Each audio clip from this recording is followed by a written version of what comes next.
דבש מותר לאכול? איך מותר לאכול דבש? חלב של גמל, חלב של אתון, אסור לשתות. למה? יש כלל בגמרא, כל היוצא מן הטמא, טמא.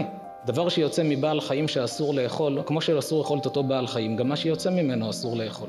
דגים טמאים, ומהביצים שלהם יש כאלה מכינים כל מיני מעדנים. אסור לאכול, היוצא מן הטמא, טמא.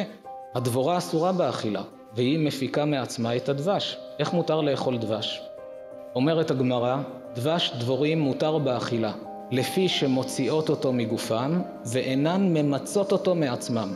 כלומר, זה לא כמו חלב. מה זה חלב? בהמה אוכלת עשב, עובר תהליך עיכול, הופך להיות חלק ממנה, ואז נוצר חלב. אז יוצא שזה חלק מגופה.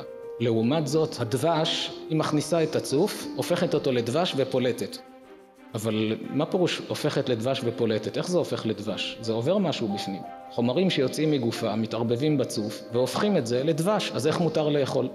חז"ל אומרים, כך קיבלנו איש מפי איש, שהדבש מותר באכילה, כי זה לא חלק מגוף הדבורה.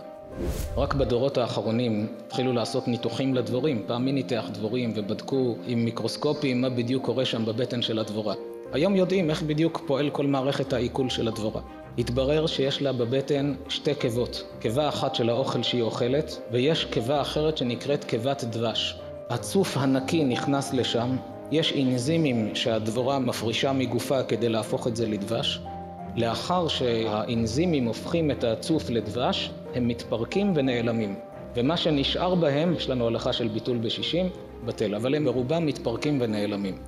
ומתברר שהדבש שאנחנו אוכלים זה צוף נקי. הוא לא עובר תהליך עיכול כמו חלב. נשאל את רבותינו לפני 2000 שנה, מאיפה אתם יודעים את זה?